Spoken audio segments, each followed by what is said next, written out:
जब parasite reproduce करके अपनी पॉपुलेशन को इंक्रीज कर लेता है, इतना इंक्रीज कर लेता है कि ह्यूमन बींग्स को एडवर्सली इफेक्ट करता है, तब इस पैरासाइट को पेस्ट कहा जाता है। जब भी एक पैरासाइट को फेवरेबल एनवायरमेंटल कंडीशंस मिल जाती हैं रिप्रोड्यूस करने के लिए, तो ये रिप्रोड्यूस करते हैं और अपनी पॉपुलेशन को इंक्रीज कर लेते हैं।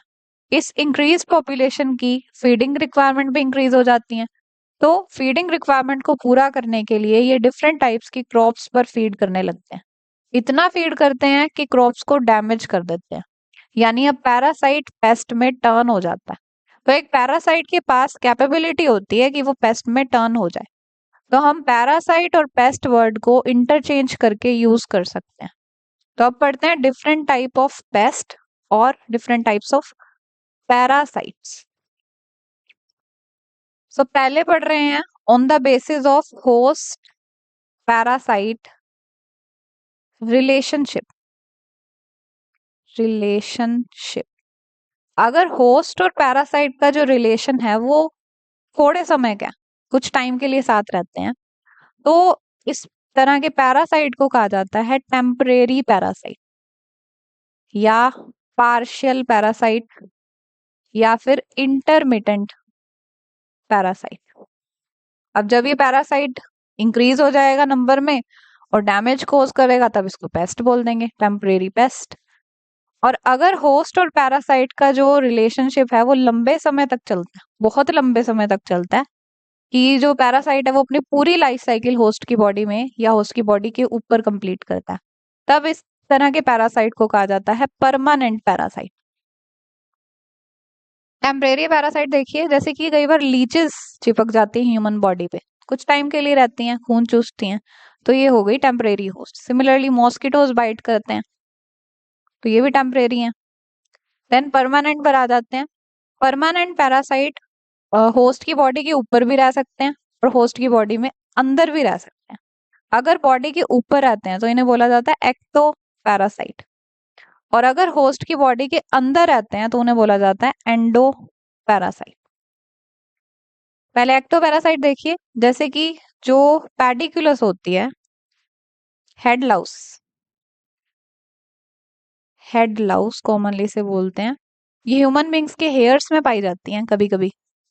तो ह्यूमन बींग्स के हेयर्स में होती हैं, स्कैल्प से ये ब्लड को सक करती हैं और अपनी लाइफ कंप्लीट करती हैं। तो बॉडी के ऊपर पाई जा रही है एक्टोपैरासाइट। सिमिलरली पेट्रोमाइजन शार्क के ऊपर होता है, Petromyzon is found on shark skin, तो ये भी एक्टोपैरासाइट है। वैसे ही Sacculina, commonly it is called as root headed barnacle, ये क्रैब के ऊपर होता है।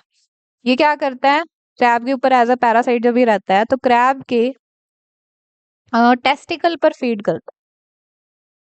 टेस्टिकल पर फीड करने के बाद इतना ज्यादा फीड करता है कि टेस्टिस को डिस्ट्रॉय कर देता है। इस चीज को बोला जाता है कैस्ट्रेशन। रिमूवल ऑफ टेस्टिस और destruction of testis is called as castration. तो यहाँ पर ये पैरासाइट कैस्ट्रेशन कोज कर रहा है ना, सर्जिकल कैस्ट्रेशन भी करवाई जा सकती है, बट यहाँ पर पैरासाइट कैस्ट्रेशन कोज कर रहा है, तो इस तरह की कैस्ट्रेशन को कहा जाता है पैरासिटिक कैस्ट्रेशन। नेक्स्ट एंडोपैरासाइट, जो पैरासाइट होस्ट की बॉडी के अंदर पाए जाते हैं। जैसे कि जब एनोफिलस मॉस्किटो बाइट करती है, तो ये बाइट के साथ प्लाज्मोडियम पैरासाइट को ह्यूमन बीइंग की बॉडी में एंटर करवा देती है, तो बॉडी के अंदर चला जाता है, ये अपनी लाइफ साइकिल कंप्लीट करता है, मलेरिया कोज करता है, बॉडी के अंदर है, hence it is a endoparasite. Similarly जब सीसी फ्लाई बाइट करती है तो ट्राइपैनोसोमा बॉडी में एंटर करता है एंड स्लीपिंग सिकनेस ये कोज करता है, तो बॉडी के अंदर रहता है, यानी endoparasite again. Then next, on the basis of harming capacity of pests are of three types. First is regular pest, नाम से ही पता चल रहा है, जो रेगुलर होते हैं। जैसे कि कई ऐसे ऑर्गेनिज्म हैं जो हर साल एक पर्टिकुलर सीजन में आते हैं और एक पर्टिकुलर टाइप की क्रॉप पर फीड करते हैं, तो यानी ये रेगुलर हैं काफी, इसीलिए रेगुलर पेस्ट कहा जाता है।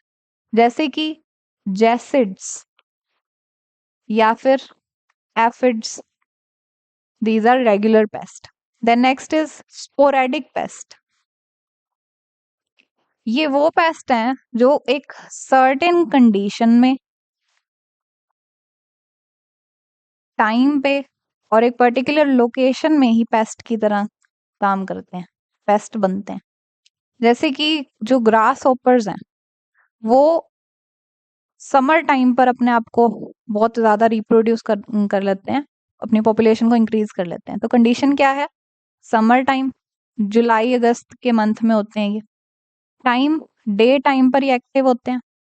लोकेशन क्या होती है? जहां पर ग्रास पाई जाती है या प्लांट्स पाए जाते हैं वहां पर ये रिप्रोड्यूस करते हैं। तो जब भी फेवरेबल एनवायरमेंटल कंडीशंस होती हैं इनके लिए, तब ये पेस्ट बन जाते हैं, यानी नंबर में इंक्रीज हो जाते हैं, रिप्रोड्यूस कर लेते हैं, और जो प्लांट्स हैं वहां पर उन पर इतना फीड करते हैं कि उन प्लांट्स के बीच में होल्स कर लेते हैं, इतना अलग अलग एरिया से उनको खा खा कर प्लांट्स को डैमेज कर देते हैं। इन्हें बोला जाता है sporadic paste. Potential paste, potential means power और कैपेबिलिटी। जिन भी ऑर्गेनिज्म के पास कैपेबिलिटी है पेस्ट बनने की, उन्हें बोला जाता है पोटेंशियल पेस्ट। जैसे डिफरेंट ऑर्गेनिजम्स के कैटरपिलर्स जो होते हैं, उन्हें अगर लिमिटेड फूड मिल रहा है तो वो लिमिटेड फूड में ही ग्रो कर लेंगे। बट अगर उनको बहुत सारा खाना मिल जाए, मान लीजिए एक पूरा क्रॉप लैंड मिल गया, पूरा एग्रीकल्चर लैंड मिल गया, बहुत सारी क्रॉप लगी हुई है, तो वो कैटरपिलर सारी क्रॉप को डैमेज कर सकते हैं, यानी पेस्ट बनने की कैपेबिलिटी रखते हैं। तो इन्हें बोला जाएगा potential pest. Then next, on the basis of host plants, pests are of three types: monophagous pest, oligophagous pest, and polyphagous pest. तो देखिए फैगस वर्ड यूज किया जाता है ईटिंग के लिए, खाने के लिए, एंड मोनो मीन्स वन। जो भी पेस्ट एक ही स्पीशीज के प्लांट्स को खाएं, सिर्फ एक स्पीशीज के प्लांट्स को, उन्हें बोला जाता है मोनोफैगस। जैसे कि ट्राइपोराइजा इनसर्ट्यूलस। देन ओलिगोफैगस पर आ जाइए। जो भी पेस्ट एक फैमिली के अंडर जो प्लांट्स आते हैं उसको खा सके, फैमिली के अंडर जीनस आएगा, फिर जीनस के अंदर डिफरेंट टाइप की स्पीशीज आ जाएंगी, तो ऐसे प्लांट जो एक फैमिली को बिलोंग करते हैं, उन सभी प्लांट्स पर फीड कर पाए, उन पेस्ट्स को कहा जाता है ओलिगोफैगस। जैसे Atherigona indica. Next is polyphagous pest. जो पेस्ट डिफरेंट स्पीशीज के, डिफरेंट टाइप्स के प्लांट्स पर फीड कर सकते हैं, उन्हें कहा जाता है पोलीफैगस। एग्जाम्पल गंधी बग या फिर लोकस्ट, अलग अलग तरह के प्लांट्स को खा सकते हैं।